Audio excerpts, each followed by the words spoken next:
All right, back for another episode, and glad to see that James Barone, who almost got sucked up into the rapture last week, is still with us. So, James, glad to see that. Also, glad to see that you survived another weekend. Uh, Another balloon fiesta come and gone. Did you go this year? Because I can tell you, I did not.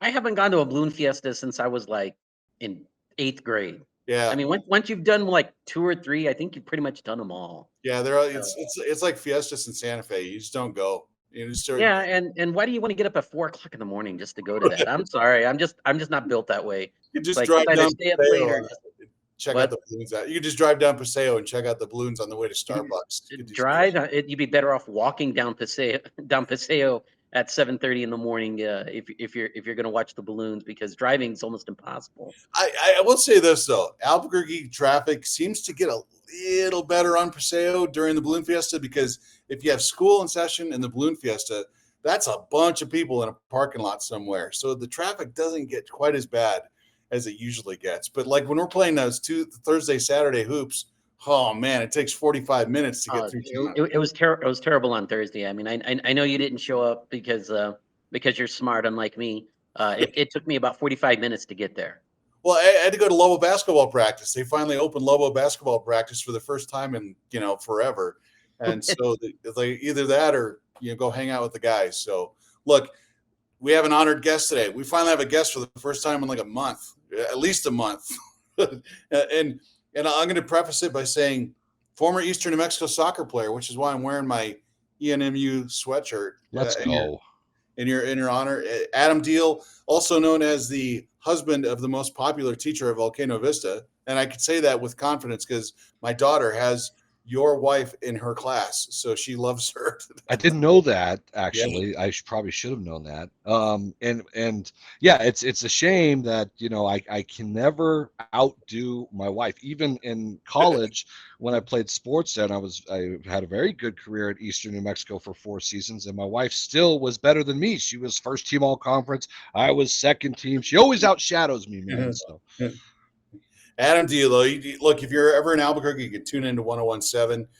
They do an afternoon show. And of course, look, I'll say this about you. You're the best soccer announcer. I don't know the first damn thing about soccer, but you were an outstanding soccer play-by-play guy. So that to me was your bread and butter. And then, of course, high school, you can't go a March Madness without hearing your voice out there. But, dude, you're working some lousy hours. You work our hours. You're working at night. You're working Yeah. weekends. Like it's trying to do that, isn't it? It's tough.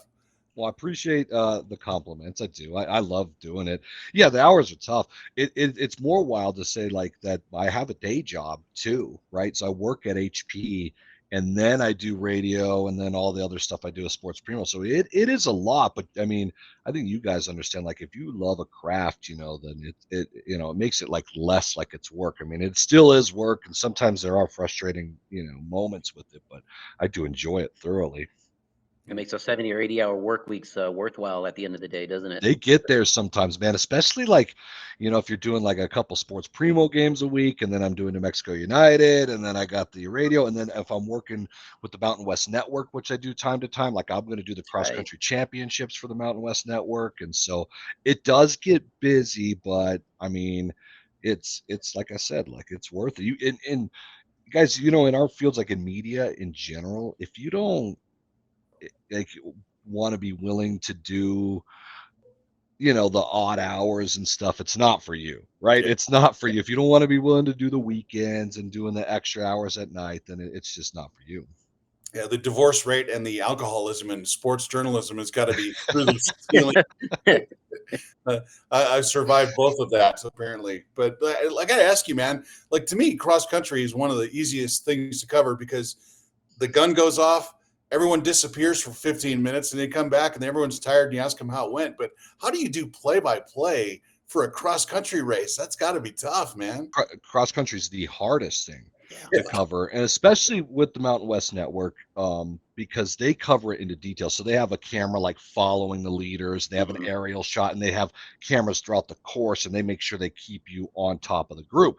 So because of what you said, like they start running, and you're like, well, what else am I going to talk about for the 30 minutes that's going to be completion of this race? So cross country to me is the hardest because you've got to actually do your research. Not that you shouldn't in other events, but guys, like you have to do detailed homework Yeah, you got to about know the the background, runners right? and why they're running. Like, it gets a little bit dull. Let's just call it what it is. Like, they're running, and so you got to, talk about their background and each, runner that's kind of predominant in the top 10. So I think like cross country has been the most difficult. I'll tell you this. I used to I used to not enjoy doing cross country or track and field. They used to be like my two least favorite things to cover when I used to work with Pro V Networks and run them. I'll just be honest. It just wasn't entertaining to me. But now that I've learned the sports fairly well and I've been covering it for the Mountain West Network, and I'll do the Mountain West Championships for track and field also. I fly out to Fresno every year to do that. It's been like my favorite thing to cover now is track and field. And I think it just takes knowing like the sport into detail. I guess I just didn't understand fully how it all worked out. So I would say that it's fun because I've done all kinds of sports, but track and field has actually climbed up to like my favorite thing to call, which I would have never thought that would be possible. Yeah, I know the feeling there because covering the high school end of it. When you first start, you're like, I have no idea what's going on here. You don't know the Yeah. backstories of a lot of the people, like you say. And the other thing too is, with track, which is a little different from cross country, there's actually something going on. Almost every single minute that the event starts. So you don't lack for an event, or you don't lack for material. It's just simply understanding and knowing who the participants are. And then the And days are picking it up that so way. long, right? Yeah. The days are it's like but I will say, like with the Mountain West Network, they do like a 20 camera shot for track and field. And so you do like a track race, and I'll cover like the 400, and then there'll be a producer in my ear and they'll say, okay, now we're going to go to discus. And then, I've got a monitor that shows me who's throwing in discus. And then you go, okay, well, now we're going to go to high jump. And so it's just like a non-stop thing that you're covering. And so if the production's nice and you've got good people to work with, it makes it fun. But the days are super, super Yeah. long for sure. Do you get any kind of a break there during that stretch? Not a track, man. It's like a 6 hour broadcast for 3 days. And but I'll tell you, it goes like this. It kind of almost reminds me of like Scott Hansen, right? You guys Yeah, probably know with Red Yeah. Zone. It's so nonstop, and you're just moving from and your job is to move from one event to the next event by calling the proper names. And it's really just being a traffic cop at that point. But next thing you know, I look at the time and I'm going through my sheets and I'm like, oh my God, we're 4 hours through, and it just feels like you just get in it because of the nonstop factor of it. But I think that's what makes it fun. Like, you're pretty exhausted by the end of the day, but it's like, wow, that's a cool production that, I was a part of. So I think that's what makes it unique.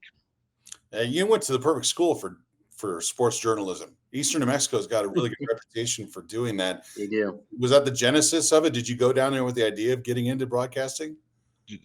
I mean, full honesty, yeah. I always wanted to broadcast. I didn't know in what aspect. I wanted to call games. When I was super young, I would play Tecmo Super Bowl, and I'd be like, Troy Aikman back to pass, and he's got Michael Irvin on the 14-yard line, and I'd do that. And my dad was an engineer for Casa Fox 2 at the time, who did a lot of the Lobo games. And so he would bring me in, and there was like, I was trying to remember who was doing the play-by-play then. It's slipping my Would that have mind. been the Jim Lawwell days, or was that Yeah, when they went Jim virtual? Lawwell. There we Yeah. go. Jim Lawwell. So Lawwell would be doing games and he would introduce me. And, my dad would tell me like, hey, you could make money doing that one day. And so I always wanted to broadcast, and he was an engineer on it. So I'd see like the behind the scenes of how productions worked and stuff. So I was super fascinated. And I knew Eastern New Mexico was obviously a great school for that. So that I did go to Eastern with that intention. Now, just like any college student, all I cared about, guys, was playing soccer at the time. So I got a scholarship there. I chose to go to Eastern, and all I cared about was keeping my GPA good enough so I could play the next season. And then by the time I'm done playing, my 4 years of eligibility is up, and they're like, you have like, I don't know, 30 credits till you graduate. So you got to start getting serious here, Adam. So that's when I took it serious. Once my playing career was done, I had a 5th year to graduate at Eastern. And then I learned from Doc Elder, who everybody knows is one of like the best in the business. You cannot learn from a better human being and a better broadcaster than Doc Elder. He was my biggest mentor in life and really took me under the ropes. So I got lucky. I got to learn. And then I started doing games for Rooney and Moon Radio, and it was like Portales and Elida and Santa Rosa, or not Santa Rosa, it'd be Fort Sumner and just all the smaller schools in that area. And so that's how you hone your craft, right? You just start doing games, man, and you learn from the best, like Doc Elder. I was lucky just to get a start like that. Yeah, my son is actually taking his course, so they know all about him. Yeah, he's incredible, but he's a great broadcaster, one of the best voices, but he's just a great human being. And so he's perfect to teach kids.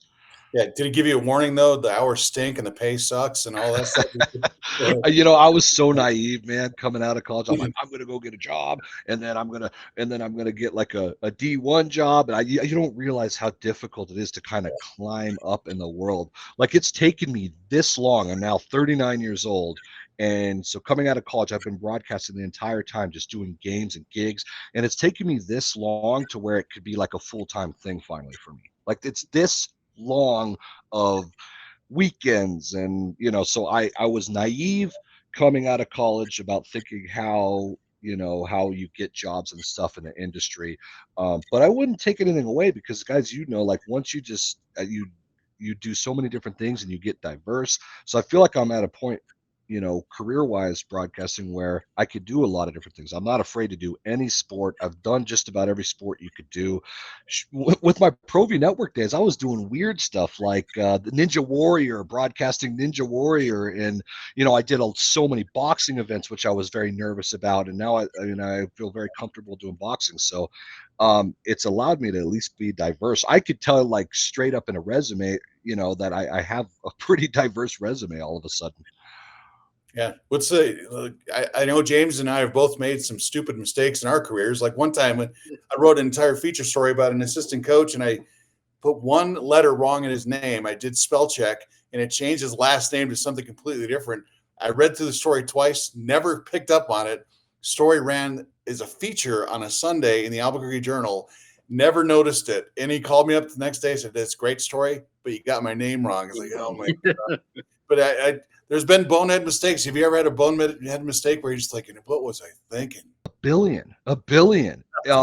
It's inevitable. I'll have a bonehead mistake tonight on ESPN Radio for sure. And it's like, especially when you're doing live events, guys, you're always going to have mistakes. Oh yeah, you're walking that tightrope, aren't you? Yeah, like, and it's, obviously you try to minimize that. What you could do is just be very prepared. I think all of us know, like, you guys as journalists or research, you've got to be very prepared. Mistakes will happen. That's just part of it.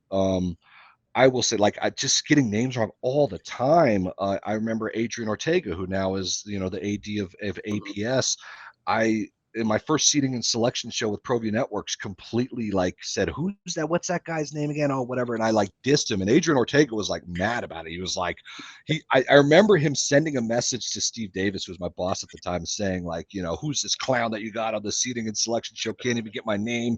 And then Adrian Ortega, I think, ended up winning like the state championship that year, or making it to the state championship. So I slighted one of the best coaches that we've ever had here in the state of New Mexico as far as the 5A basketball, at least in the last decade or so, besides Coach Brown, of course. But I have mistakes all the time. The worst, guys, and I know you guys have this, is I've learned never to read like the comments of your critics, because I'm sure you get it all the time. As writers, you have to put yourself out there, and you have to sometimes put opinions out there.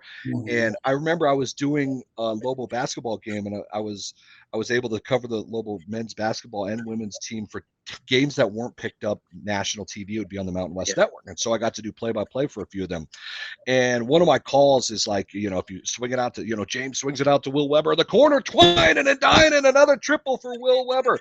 And it's twining and dining. Like, I got beat up on that. And the comments were like, "Who is this clown calling New Mexico Lobo basketball twining and dining? This is silly." And like, when you read it, you're like, "Oh man, am I really that bad?" Like, you can't read that stuff, man. You cannot read it. Oh yeah. Because you can't make everybody happy all the time, man. Everybody's got their own style, and people either like it or they don't, or I know both of you have some bad critics. Is there one you could point out, like, where you go, "Oh man, that you don't have that kind of time, man"? Yeah, we've got a notebook full of them. So yeah, that's why Twitter or X is a cesspool of just misinformation. People just it's unfiltered criticism, and it's you have to have a thick skin, and you can. You have to learn to laugh at it, Yeah. right? Like you gotta laugh at it. You gotta trust your own self, and you can't because you're going to get way more negative than you get positive. If people are taking their time to write about it, it's going to be negative. Right. Yeah. Yeah. You get that all the time. Trust me, man. Yeah. And I was just going to follow up on Adrian Ortega. That was the double whammy because he's a Robertson grad, and people from Vegas, they don't forget anything. I know that.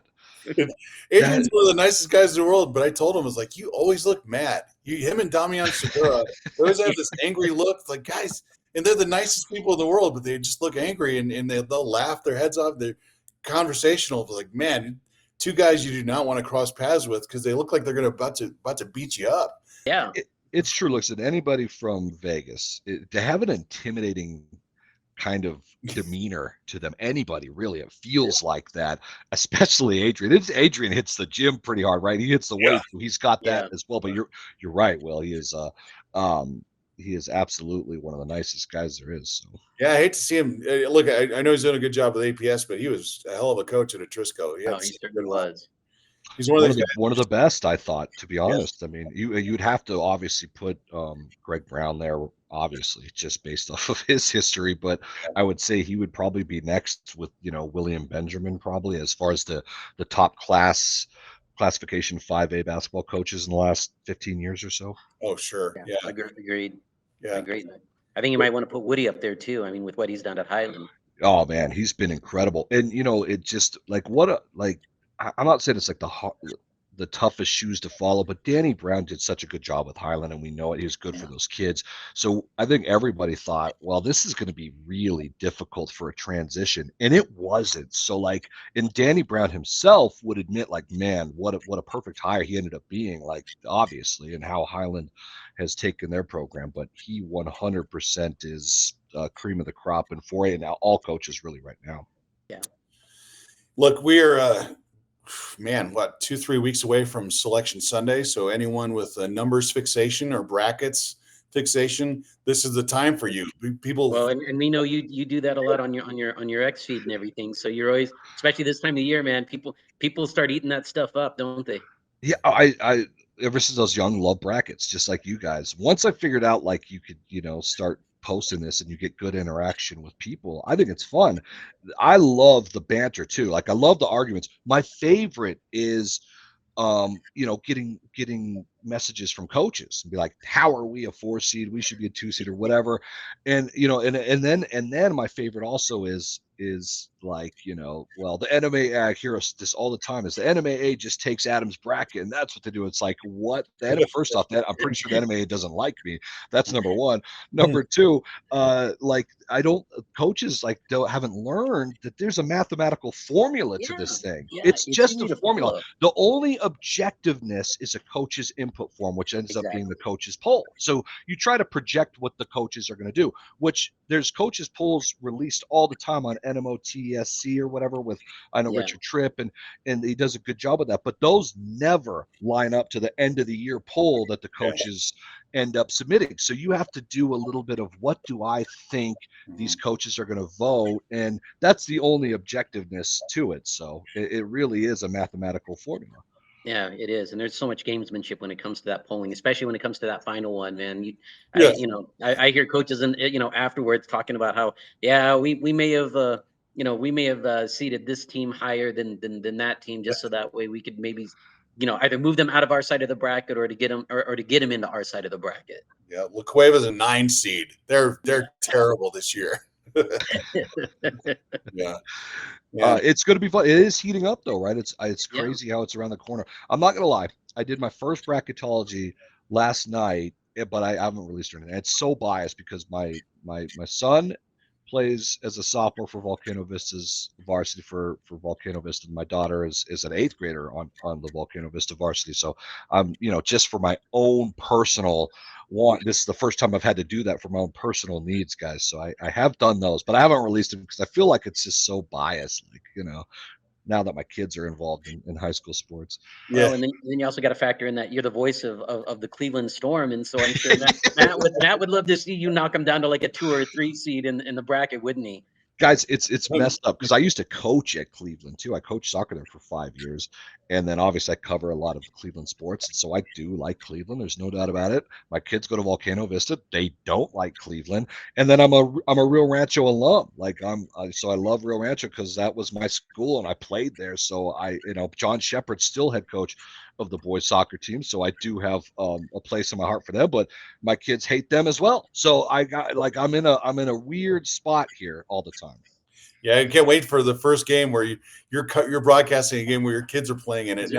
I did do it. I just did it, and I'll tell you, that one's kind of cool because it's just like a full circle thing. Right now, I have a kid that's old enough, so it's my daughter's game at Cleveland. Volcano played at Cleveland, and yeah, I'm not gonna lie, that was I did my best not to even say anything other than try to call it. I did not want to be that guy that there's my daughter, what a touch she had, and she, I didn't want to do that, so I didn't even mention it. But I will just say, when I said her name and I'm broadcasting, I'm like, that's kind of cool. Like, I thought that was kind of cool. Yeah, I never had that chance. My son played baseball at Volcano, and they never played San Fe High or Capital. But I tell you, if they ever did, I'd have treated it like Game 7 of the World Series, and I just never had. It really is something. And I like I said, I think I did a good job, but I probably did show more maybe emotion when I called her name for the first time, because it's just unique. It was interesting, and there'll be more times, I'm sure, as she's growing up and my son as well. So we'll see what happens. Yeah. You kind of got a connection there with, especially with Aaron Abedo, because he recently just went through that with his son and everything with Santa Fe football. And I mean, it's a little bit more prominent when you're the quarterback of of the flagship school in the city, and he's out there every single weekend, and you got to cover him, man. You and Bear kind of talk a little bit about that, just kind of comparing notes on what that's like. Yeah, well, I did when Aaron used to cover. Now Michael's working with Sports Primo and calling games, which is even cooler, I think, like with his dad. Like, I think that dynamic is so cool, and we know how legendary Aaron is. It's I think Aaron, he's done a great job of not making it about his son, and that's what you have to do. But it's funny because you guys know how Aaron calls a game. He is passionate. It's so fun. To me, it's so fun because it's high school sports. If you're not supposed to be all stiff and stuff all the time, he has taken what it's supposed to be, passion and fun. And so with every play, it sounds like it's Aaron's kid, just by the way he calls the game. And I think that's exciting, and that's the way he does it. So I appreciate the way he calls games, and I don't, I know there's never been any kind of, oh, that's my son kind of thing. You've got to always put that aside. So yeah, he was doing the broadcast tonight against Roswell when his son blew out his knee on the last play of the game. He threw an interception, and Roswell returned it into the end zone, and he went to try to make a tackle and hurt himself. I can't even. I actually wrote a story about the emotions of what he was going through to describe the play where his own son has his season come to an end, which has got to be.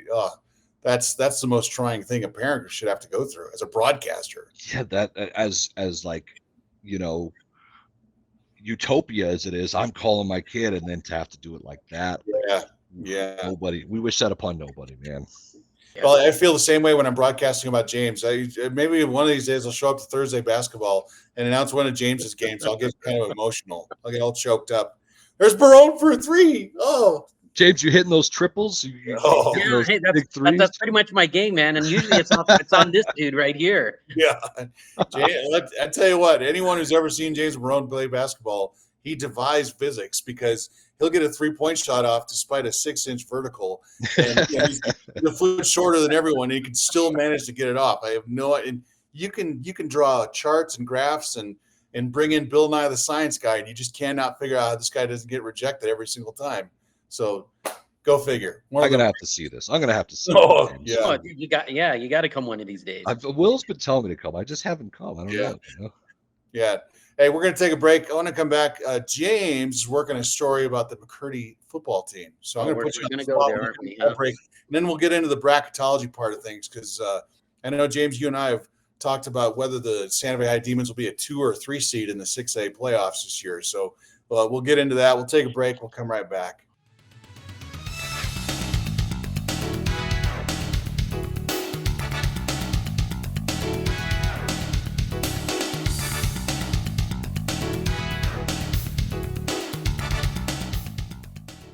All right, we're back with Adam Diehl, the voice of everything sports in New Mexico, 101.7, the ESPN affiliate out of Albuquerque and Rio Rancho, and then, of course, Sports Primo. A lot of people in Santa Fe know him from that. Look, with football playoffs right around the corner, we'll talk about your brackets, which you mentioned before. But, James, I want to ask you first about the McCurdy situation. You and I were both at separate sites last week. I was in Las Vegas. You were covering the Demons game, right? No, I was home. Oh, that's right. You were home Saturday. Yeah. I was thinking about going to the McCurdy game, and then I decided nah. And nothing ever happens in Vegas. I greatly regret it now. So there's a saying in news sports journalism: on a slow day, go to Las Vegas or Espanola. Espanola, yeah. And I broke the rule. I broke my first rule. Yeah. So McCurdy's playing Laguna Ackerman, a home playoff game, thinking nothing's going to come of it, and then. Instead, they barely made it to the second quarter when they had just basically what was described to me as an all-out brawl involving multiple players. I think there are even people because of for people that don't know, McCurdy is playing their games at the Okiawenge Sports Complex because Bobcat Field is being renovated and they're getting their field redone. So they weren't going to have that field for the entire season, so they were playing there. They don't have any stands. So the fans circle around the field and everything. And apparently there were some fans that participated in the fisticuffs there in the aftermath. But ultimately there were about 10 players from both teams combined that were ejected, and McCurdy opted not to play the rest of the game. And I think in accordance also with Laguna, they both agreed just to cancel the game there. So we're going to find out what's going to happen with those two teams because according to New Mexico Activities Association bylaws, teams have to complete their district season in order to be able to compete in the postseason. Because this is being called a no contest, you wonder what's going to happen with these two teams because McCurdy was probably somewhere in the 8, 9, 10 range. They were 4-2 going into the game. They looked like they were pretty solidly in. This obviously kind of throws that into a little bit of a gray area as it does with Laguna, because Laguna was 3-3. You had two teams there that were battling, I think, basically for second place in that district. I think Navajo Prep is going to win that one. But the possibility that neither of those teams will be eligible to play is kind of a big deal for the 2A playoffs. Yeah, it's a brutal season for McCurdy. They're on their third coach. They had a forfeit earlier this year, and yet they're still in contention for the playoffs with just a super dysfunctional season in Espanola for those guys. But look, I went to, speaking of dysfunctional, I was in Las Vegas for the West Las Vegas Robertson game. And for the first time in my career, West Las Vegas's crowd outnumbered Robertson. They showed up ready for that one because they could smell blood in the water. Mm-hmm. Robertson, of course, has had all those suspensions. They suspended basically half the team for vaping, reportedly.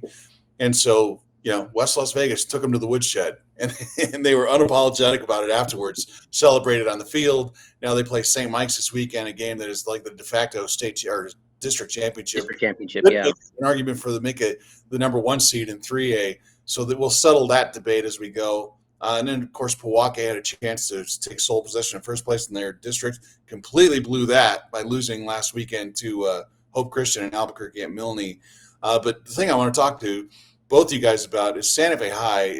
They're kind of an enigma. And, James, you and I have talked about this, is they had an opportunity to nail down what I think might have been like a 12 seed in the state tournament or state play. Yeah, definitely. If they had to beat either El Dorado or Sandia. They had to beat one of those two. They got swept at home by both of them.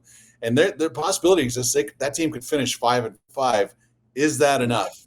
No, I don't think so. And especially with the non-district schedule that they had. I mean, playing Capital and Belen, those probably don't help that didn't help their rankings at all, especially because I think the last thing I saw, they were, as of last week, they were 16th going into the game against Trisco. And again, Trisco is another one of those teams that is also struggling. So it's almost like that win is kind of a wash. What they have to do is, in my mind, they have to beat either Los Lunas or La Cueva, and if they do both, well, for sure they're in. But they've got to beat one of those two teams to have a shot, because I think for them 6 wins is pretty much the line that they got to hit if they're going to get into the playoffs, and even then they'll probably be an 11 or a 12 seed. Now I know on Adam's bracket he has Santa Fe High as the number 2 seed. Is that right? Well, they're flirting between a 3 and a 2. Yeah. No, look, it's a shame because you look at their record and how they started the season, wonderful, obviously, but they're like almost dead last in Max Prep rankings, Yeah. which is going to hurt them. And the easiest rule to follow when you do these seedings is in your district, if somebody finishes above you, you cannot be seated above them in the tournament. So then you start looking at, well, who is above them? And Sandia is going to be above them. And so is El Dorado. And Sandia might not make the tournament. So you can't get in unless Sandia gets in.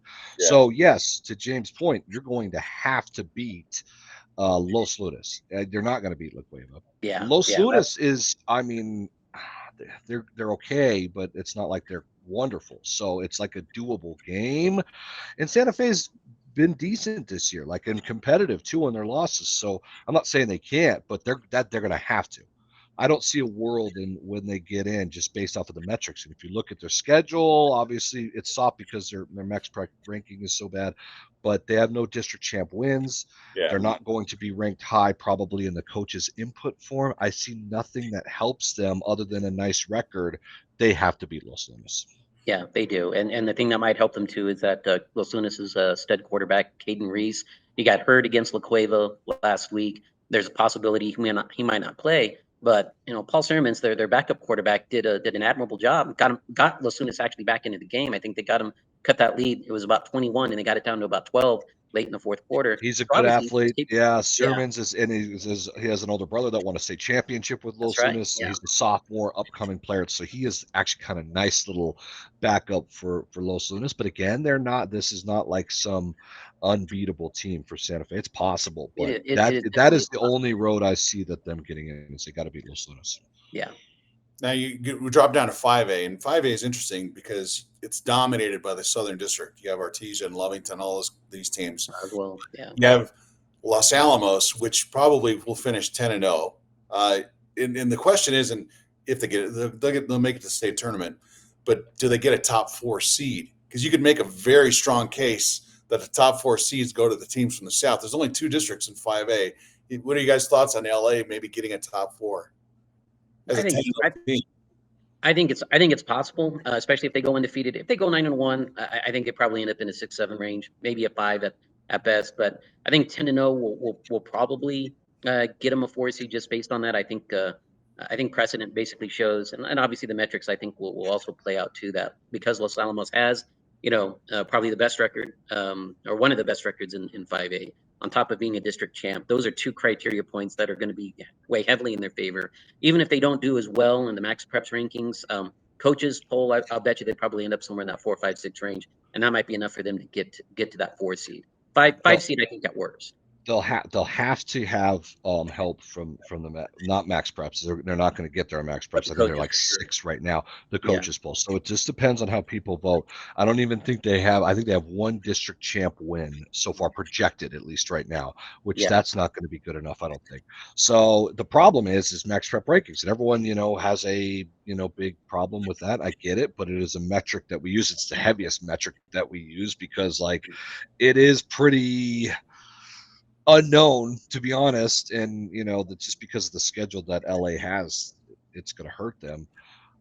I do think it's going to be very difficult to get a bye. They're going to win out. They're probably going to go 10-0, and I still think it's going to be difficult to get a bye. I'm with you, James. So I think it's going to be around a 5. If it's a 4, they get a lot of help from the coaches poll. It's going to be close. Yeah, and then there was some, I think we saw last week was a perfect example. We saw some surprising school finals that maybe threw some things. I mean, from 6A on down, it threw a little chaos into what people thought things were going to play out. And we still got 2 weeks left, and there's some big games down the stretch here in these final 3 weeks that could contribute to giving Los Alamos maybe that 4 seed. I'll say this in both the 5A and 6A level, what I've noticed in football for the first time in over a decade is the parity's better. Yeah. The parity's better. Even the dominant teams are not as dominant as they used to be. Like, for example, the last 3 years, I could have told you Cleveland and La Cueva were going to blow everybody out. We could have told you that. And this year, I know it is going to probably be Cleveland and Las Cruces, but it was like this. Now it's like this. There are teams that could beat both Cleveland and Las Cruces this year. And then the next group of teams are close. Like even Cibola is pretty good this year and competitive. And Centennial struggling with like Hobbs, and then there's Carlsbad that's playing better. There's like a big group that are right underneath. Volcano Vista is one of those teams that are dangerous. So the parity in football, and then I could say that in 5A as well. The group of like 5 teams up there are all pretty good. It hasn't been that way in a long time. Oh, agreed. And I think you mentioned the Cibola game there for sure. But I think one thing that's also a difference too is that, the last couple of years, Cleveland, La Cueva, they could get away with not playing their A game. You could be an A- or B+ performance and still get away with it. I think this year is one of those years where if, a Volcano Vista or a Rio Rancho or a Centennial, if they play over their heads and have a really great game, they're going to have their hands full, and they're not. It's not going to be an easy game for them for either Cleveland or even for Cruces for that matter to be able to win. It's just like you said, that parity is just right there where if you catch a team on a bad day, you could get knocked out easily. I would agree, but I do feel like if you keep climbing down classes, then it starts to separate itself. Oh, definitely. 3A St. Mike's is just a different level, right? So yeah, Bloomfield, everyone, it's 4A, everyone else. And how about St. Pius, like losing to Academy the way Academy came back? By the way, Academy has been a nice surprise this year in the 4A level, but everyone kind of just assumed we're going to see St. Pius and Bloomfield, and that's I mean, maybe we will, but that's not the case. Like it's not a foregone conclusion right now. Well, it should be noted that Los Alamos has probably its toughest game of the season this weekend. They play Rio Grande on Friday, so they'll be fine. They're probably the worst 11-man team in the state outside of Del Norte against an undefeated 5A team. So, yeah, good luck with that. I feel bad for Rio Grande, man. Ever since I've been doing this, guys, like 19, 18 years, Rio Grande has never been like a 2-win team even. So how unfortunate for them. Yeah, it's got to be hard. It's a culture. Yeah, they had a stretch there for I think maybe about 2 or 3 years in like the mid 2000s where they had some surprisingly solid teams, and then once that group graduated, it has just been a slow descent into where they're at now, into the abyss where they're struggling. Just I mean, I'm kind of surprised in some ways that they're still playing at the 5A level, just because they had a hard enough time in 6A, and you look at the final scores that they're that they're dealing with right now in district play, and even teams like Capital, which I thought they measured up pretty well against, and they're still getting beat, 31-0. That's a little disheartening to see. It's tough, man. Now let's talk about your bread and butter, soccer and volleyball. Look, I know you got vested interest in there. Yeah. I'll say this too. I don't think I've covered the state volleyball tournament in probably 6 years because James loves volleyball so much. He takes it completely off. I will cover everything else except for volleyball. So if I walk into a volleyball gym, it's because I think there's free food there. So what are your thoughts on volleyball and then soccer? We'll start with volleyball and then jump into soccer. Well, look, Las Cruces is almost unbeatable, guys. They're almost unbeatable. They are destined for a three-peat here. And if anybody's going to beat them, it's going to be Steve Archibek and La Cueva. I mean, and those have been the two powerhouses for over a decade as well that have been kind of battling for state championships. But I think it's not even going to be close. I really don't. That's how good Las Cruces actually is. And if there's a third team, maybe you say Cleveland, but they're far off. They're far away from La Cueva, and they're further, obviously, away from Las Cruces. But I don't think you see much surprises in volleyball this year. I don't, at least at the high level. Yeah. I think the question is going to be who are the third and fourth teams that make it to the semifinals? Because I think outside of those two teams, I mean, it could be anybody. I mean, Albuquerque High is playing really well. I think Las Lunas is starting to show significant improvements, and they've been playing pretty well here the last 2 or 3 months. Rio Rancho. I mean, and I'll even give Santa Fe High a puncher's chance just because of Alina Hubbard, and they've been playing better as a she's fantastic, and maybe they could make a little bit of noise. I just how much I'm not sure. I'll say let me say this. I want to go on this rant real quick if you don't mind about volleyball. I cannot stand the way that they do the volleyball championships. I can't stand it. And I never liked it, but it's gotten even worse. And at least before, like 4 years ago, at least they had a championship Saturday where all day Saturday long, you could see every level of championship, and they all have their own stage. Now they do the state championships, right? And it's best of, it's a double elimination. So if one team wins, and you get to play again, and they're all at the same time, and they're all spread out, and it gives no excitement to the class. It doesn't give I think the athletes the stage that they deserve, which is a state championship stage. Like, everybody's watching us. This is our state championship game. There's one court. And even if people are there to see another state championship, they're watching the 3A state championship, and it's their stage and it's their moment. And I think coaches in volleyball have gotten so much into this isn't how we do it in club. Like, in club, we have these double elimination. In club, we go to these tournaments. It's like this. This is not club. Exactly. And it's its own thing. Club is club. These girls will all very next day that they stop playing high school sport volleyball, they'll play with their very club following team, week. because it starts right away. Yeah. And this isn't club. And I think even from the quarterfinals to the semifinals to the championship, much like basketball, it should be one and done. You play one game, and if you win, you're on. If you lose, you are out. There is no, we get a second chance, let's go to the losers bracket. It should mean more. And the game in the quarterfinals, it should be a nervous thing. Like, if we win, we go on. If we lose, we're out. I cannot stand the double elimination thing. I can't stand how they've separated it. And I just think it's watered it down, and it makes it less important each championship. That's my rant. No, I completely agree with that. And I think I remember, I think it was 3 years ago when St. Michael's played Robertson in the championship game, and they had played basically 38 games because they lost in the quarters and had to go through the double elimination bracket, and they played like 5 games, 5-game matches just to get back to the championship game, and they were exhausted. And I think the quality of play kind of suffers, because if you've got a team that comes in through the backside to get back to the Final Four, that a lot of those teams tend to be just exhausted because they've been playing volleyball nonstop pretty much from about Friday morning on. And it just takes away the urgency of the moment as well, which I don't think is like the true competitive nature of what winning a state championship is about. I liked the pool play aspect of it. I thought that was a more legitimate way, because at least then, with pool play, if you were a top 4 seed, you had to defend that, and then you just played from there. And I always kind of thought but even then, like, you play a whole season to get your seed. You played a 25 games minimum to get your seed, and then you're going to mess that up with playing in a pool play for a quick 15 round robin. So what was your whole season for? To get your seed and earn your seed. Just play, like, do it just like basketball. The first round have 16 teams make the tournament, and have the first round hosted by the higher site. What a cool atmosphere that would be. An 8-9, a 5-12 in your school, in your gym, you're hosting, just like basketball. We know how these volleyball crowds can get. They're fantastic.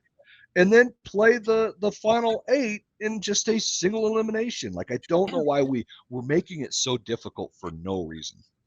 I think football should adopt volleyball's mentality for the state playoffs. The playoffs are going for 3 months. We wouldn't be done till January then, man. Yeah, they should play pool play in football, right? Pool play, just one quarter. Whoever wins the quarter wins the game, right? Yeah. Hey, I'll say this too. That's the most attentive James Brown has ever been in our podcast. You start talking volleyball. Let's go, James. Let's go. Yeah. Hey, my wife brings it out of me. My passion. All right. And now soccer too. Look, I've noticed that soccer is such a big deal in the metro area, because kids play year round in the metro area.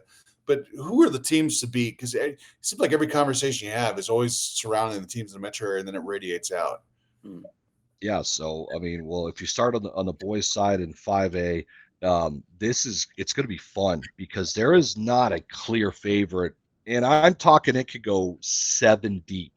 So it is very close. If you had to pick a favorite, you would say La Cueva. And I know Coach Jimenez's team, Easy Jimenez, he knew he had a really good team. And listen, they basically farming some of the best club players through that program for years now. They will probably be the favorites. But after that, there is a slew of teams that I would say that could win it, from Rio Grande. How about that on the boys' side? They absolutely could win it, and they lost in overtime in the APS Metro Championship to La Cueva, but I'm telling you, they can beat them. Atrisco is one of those teams. My alma mater, Rio Rancho, is playing great soccer right now and undefeated in district. They could go and win it, and so 5A is as deep as it gets, guys. As far as I could tell you, there is 7 teams that I would not be shocked if you told me at the end won the state championship this year. Would you put Capital in that group? Yeah, I'm sorry, I did miss Capital. I should obviously here, and I think Capital has impressed so many, and even their harder games, they've been super competitive in any losses that they've had, and so I think, depending on where their seed lies, but if I'm Capital, I want like an 8-9 seed. I think that's perfect for them to make a run in this tournament. And I would say they're one of those teams that could sneakily make their way in, because as good as La Cueva is, there's nobody that's great. No, You're and Capital, I think our last year, teams by not talking about Capital either. You got to mention Capital. That was a bad move, man. Capital played La Cueva tough at their place a couple of weeks ago. So I mean, it was a 2-1 game, and it's been that way the last couple of years that La Cueva has come up to Santa Fe. So I don't think Capital would be intimidated seeing La Cueva if they get past the first round, and then you run into La Cueva in the quarters there, in the quarters. I think that would be a really entertaining quarterfinal matchup. No, and I feel like I don't think Capital at the 5A level in soccer have ever been as competitive as they've been. We know that Santa Fe had that beautiful run. Great run there. Alex Wagner was a big deal to that, but still the team was great and won the state championship, which might have been one of the most shocking, probably, boys soccer championships that we've seen, just if you picked a team at the beginning when Santa Fe made their run. But Capital, I guess, reminds me that's the next best team in 5A that we've seen, probably north. What would you guys say? Yeah. I would completely agree with that. Just, regardless of class, I think Capital's probably the best team in the north, just from that end. And maybe, Santa Fe High, they're struggling with injuries. I thought they'd have a better season, but they've got a lot of work to do if they're going to make the playoffs. And then not to skip 4A, but 3A. I mean, obviously Santa Fe Prep, I think is probably either the 1 or the 2 in that classification.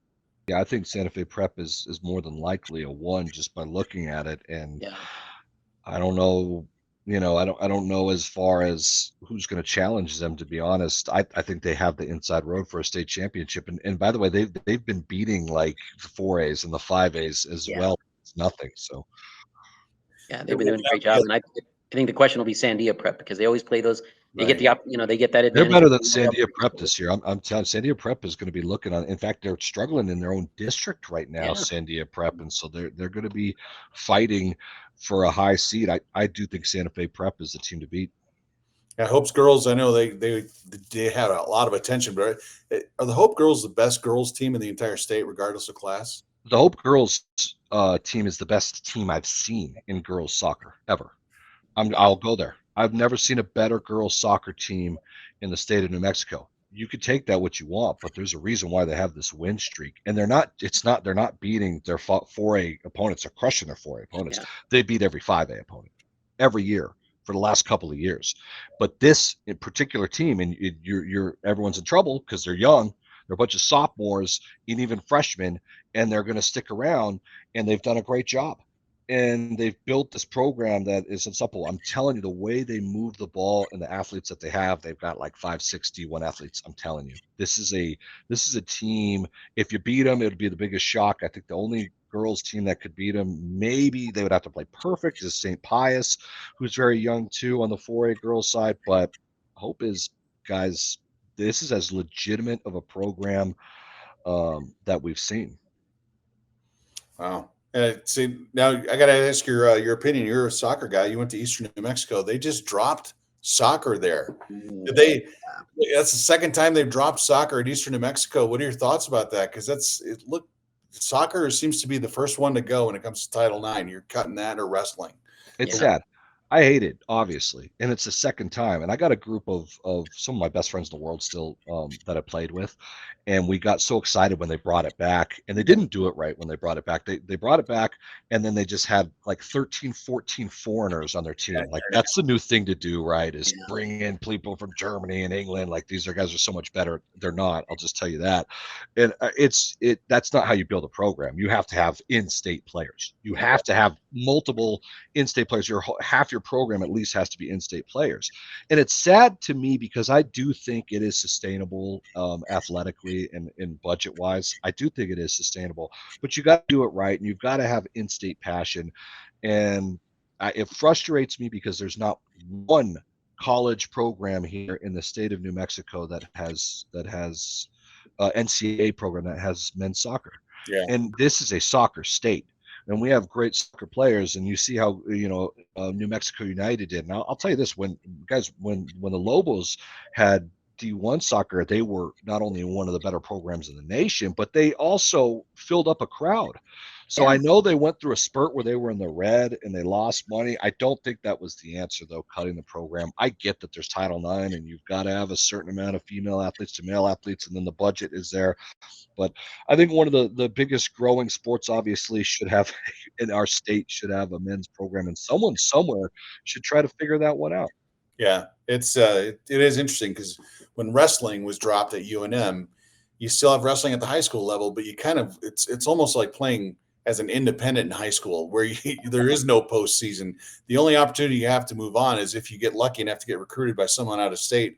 But why would anyone want to come to New Mexico to recruit a kid in a school where there really is no upward mobility? And the same could be said for soccer. If eventually you're developing all this young talent that maybe goes out of state or just doesn't go anywhere after this. Like I also said that it's a soccer state. It's also a wrestling state. So you're 100% right. This is a tough state, and we love our combat sports in general. I know it's not combat sport, but wrestling is kind of ingrained in New Mexico, and we've had so many successful wrestlers come out of here. So yeah, I find that frustrating as well. Yeah, had they built the football stadium, the brand new facility when you were there? No, so that was probably 6 years after 7 years I had left. I graduated in 2009. I feel like maybe in 2017 the stadium was built, 15 something maybe. like that. Yeah, so I wish. But I'll tell you that we played we had a soccer specific place we played, so it was just for soccer, and we groomed it for soccer, and we had to take care of it ourselves, just like baseball would have to take care of their facility. It's almost better that way because you're proud of your field and you take care of it. So I thought we had a great setup when I played. So we loved our home field. It was just a soccer field. I'll be honest, I do not like playing on turf fields.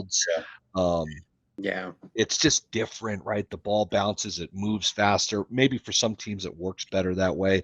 It's funny how it works out. I'll tell you this too, like the APS complex did a better job of making it a little bit bigger, and they got softer turf. The newer softer turf is wonderful, and it slows the ball down and it makes it where better teams can control it. If you guys remember APS complex, when they were doing state championships out there and it was a tiny field and it was playing on concrete, it slops up the game.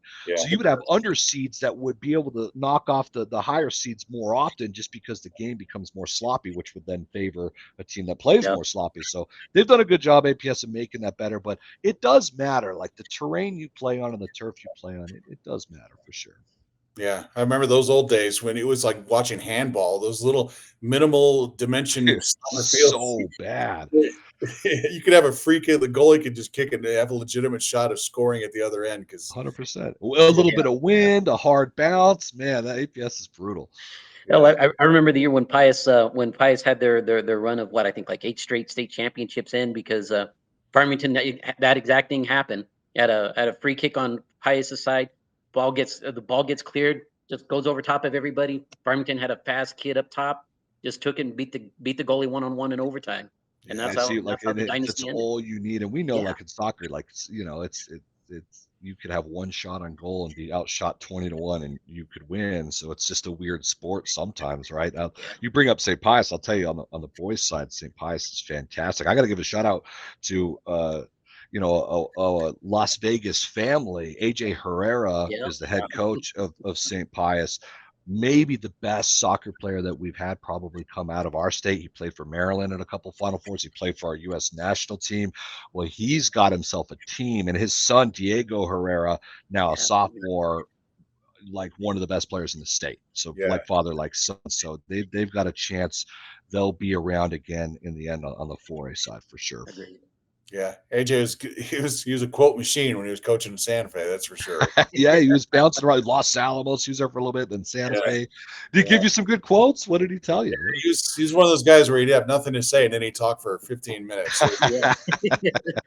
Or I've got nothing really good to say, but then he'd tell you all the bad shit. oh, this thing's recording, AJ. Just keep going, buddy. Yeah. Oh. Well, Adam, I really appreciate you coming on with us. It's always good to have a guest because I get tired of listening to James talk all the time. So it's good to have somebody else come in and share. And vice versa, man. Yeah. Nice to get a third voice in there. It's not our own. Keep a candle burning for anytime I can split you two up, just give me a call. That's right. You got it. Keep a candle burning for Bro in there. He's going to watch his alma mater play his favorite team on Friday, so it's going to be a tough one. It's going to be an emotional night. Third favorite. Come on, man. You know how Santa Fe High and I just we're like oil and water. That's right. That's right. All right, guys. Thanks for tuning in. Anyone who made it to the end, you deserve a medal. Good job, and we will see you next week.